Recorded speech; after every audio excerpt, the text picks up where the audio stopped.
Assalamu alaikum students, welcome back. Previously we have seen the making of the Indian Constitution, where we have discussed about the challenges before the constitution makers, as well as the part 2 constitution, where we have discussed some of the advantages they had. Now let's see that those who framed our constitution, makers of the Indian Constitution, the Constituent Assembly. So the drafting of the document called the Constitution was done by an assembly, a group of people, and this assembly was of elected members, constituted elected members called the Constituent Assembly. Election to the Constituent Assembly were held in July 1946. Its first meeting was held in December 1946, but as we know, soon after the country was divided into India and Pakistan. The Constituent Assembly was also of India and that of Pakistan. The Constituent Assembly that wrote the Indian Constitution had 299 members from different regions, different community with different ideology. So the Indian Constitution had 299 members.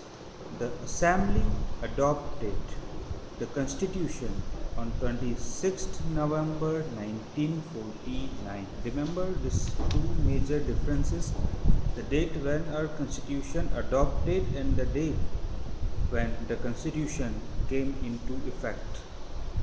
So on 26th November 1949, the Constitution adopted. However, it came into effect on 26th January 1950. To mark this day, we celebrate as Republic Day every year. 26th January we celebrate as Republic Day. So this is all about the Constitution, the way Constitution adopted, framed and came into effect. Still there is a question, why should we accept the Constitution made by this assembly more than 70 years ago? So we have some reason. Because of those reasons, we still accept our Constitution happily. We don't have any grievances to our Constitution.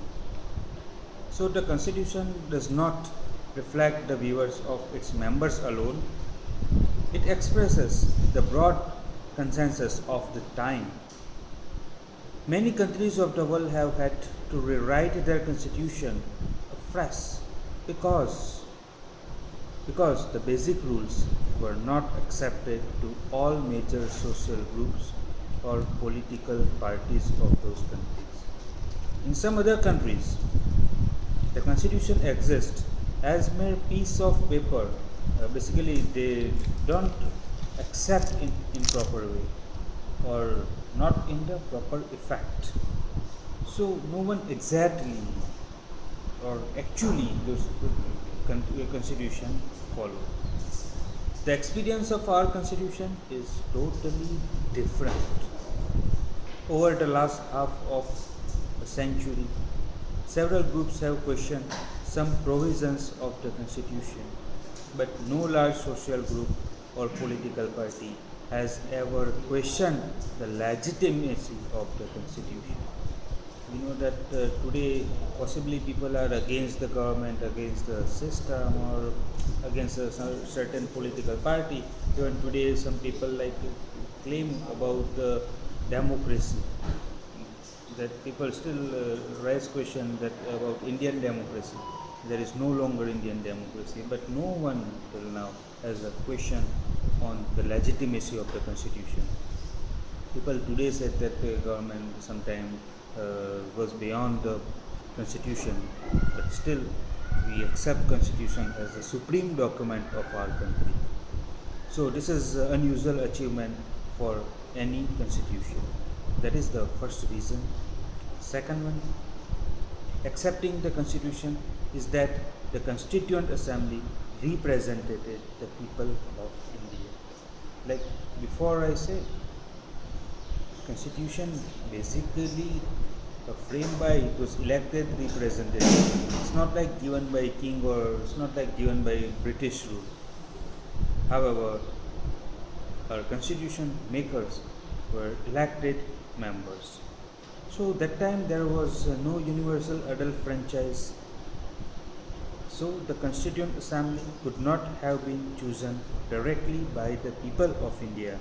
However, it was elected mainly by the members of existing provincial legislatures that we discussed before.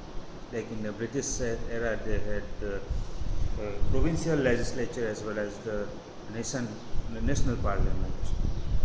So those people were elected by the provincial legislatures. So of course, people belong to different regions. They are included. Means they get fair chances to join in Constituent Assembly. The assembly was dominated by the Indian National Congress, the party that led India's freedom struggle. But the Congress itself included a variety of political groups and opinions. That is important. It's not like Congress was there, so all the members had the same ideology and same opinion. No, people from different caste, different community, different social groups, different regions, part of the Indian National Congress, and so the Constituent Assembly. So the assembly had many members who did not agree with Congress. In social terms too, the assembly represented members from different language groups, castes, classes, religion, and occupation. Even if the Constituent Assembly was elected by universal adult franchise, its composition would not have been very different. Further about the Constitution of India as well as guiding values of the Constitution, of the Indian Constitution, we shall discuss in the next video.